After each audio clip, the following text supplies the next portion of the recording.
দীর্ঘ ৯ বছর পর ইরান সৌদি আরবের সম্পর্কের বরফ গলেছে।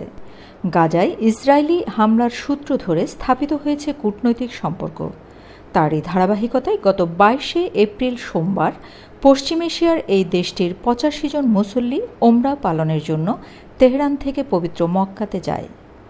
বার্তা সংস্থা রয়টার্সের এক প্রতিবেদনে বলা হয়েছে, গত ৯ বছরের মধ্যে ইরানি ওমরা যাত্রীদের প্রথম দল সোমবার পবিত্র ওমরা পালনের জন্য সৌদি আরবের উদ্দেশ্যে যাত্রা করেছে বলে ইরানের সরকারি বার্তা সংস্থা জানিয়েছে।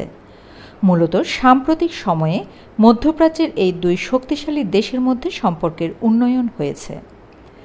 ইরানি মিডিয়া গত বছরের ডিসেম্বরে বলেছিল, ওমরা করতে ইচ্ছুক ইরানিদের ওপর নিষেধাজ্ঞা তুলে নিয়েছে সৌদি আরব। কিন্তু সোমবারের আগ পর্যন্ত ইরান থেকে ওমরা যাত্রীদের নিয়ে কোনো ফ্লাইট ছেড়ে যায়নি, আর এটিকে তেহরান প্রযুক্তিগত সমস্যা বলে অভিহিত করেছিল। এর আগে দীর্ঘদিন দূরে থাকার পর গত বছরের মার্চ মাসে কূটনৈতিক সম্পর্ক পুনঃপ্রতিষ্ঠার বিষয়ে সম্মত হয় মধ্যপ্রাচ্যের দুই দেশ ইরান ও সৌদি আরব। এর ফলে প্রতিদ্বন্দ্বী এই দুই দেশের মধ্যে আবারও সম্পর্ক নতুন মাত্রা পায়।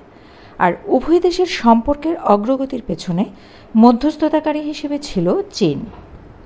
মূলত ২০১৬ সাল থেকে মধ্যপ্রাচ্যের এই দুই বড় দেশের মধ্যে কোনো কূটনৈতিক সম্পর্ক ছিল না। সে বছর সৌদি আরব এক শিয়া নেতার মৃত্যুদণ্ড কার্যকর করার পর তেহরানের সৌদি দূতাবাসে হামলা হয়েছিল। তারপর দুই দেশের সম্পর্কে নাটকীয় অবনতি ঘটে। মূলত ইরানি বিক্ষোভকারীরা তেহরানের সৌদি দূতাবাসে হামলার পর ২০১৬ সালের জানুয়ারিতে সৌদি আরব ইরানের সঙ্গে সম্পর্ক ছিন্ন করে। তারপর থেকে সুন্নি এবং শিয়া নেতৃত্বাধীন এই প্রতিবেশীদের মধ্যে উত্তেজনা প্রায়ই জারি ছিল। এই দুই দেশ একে অপরকে নিজের আঞ্চলিক আধিপত্যের জন্য হুমকি হিসাবে বিবেচনা করে থাকে।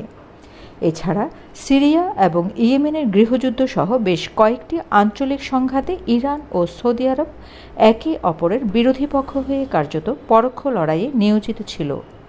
আর তাই সুন্নি সংখ্যাগরিষ্ঠ সৌদি আরব এবং শিয়া নেতৃত্বাধীন ইরানের মধ্যে উত্তেজনা ছিল প্রায়ই অনেক বেশি। রয়টার্স বলছে, গত বছর সম্পর্ক পুনরায় শুরু হওয়ার আগে ইরানিরা শুধুমাত্র হজ পালন করতে সৌদিতে যেতে পারত। এটি মূলত মুসলমানদের জন্য বাধ্যতামূলক একটি ইবাদত ও ধর্মীয় কর্তব্য তাদের জন্য, যারা তাদের জীবনে একবার এটি পালন করার সক্ষমতা রাখেন।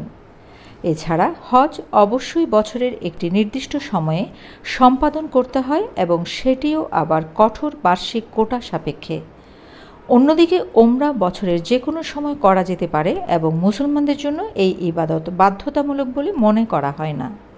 সৌদি আরব ও ইরানের এই সুসম্পর্ক বজায় থাকলে স্বাধীন ফিলিস্তিন গঠনে ইসরায়েল ও পশ্চিমা দেশগুলোর প্রতি চাপ বাড়তে পারে বলে মনে করেন ভূরাজনীতি বিশ্লেষকরা। Shamima Chowdhury Shammi, BNA news 24।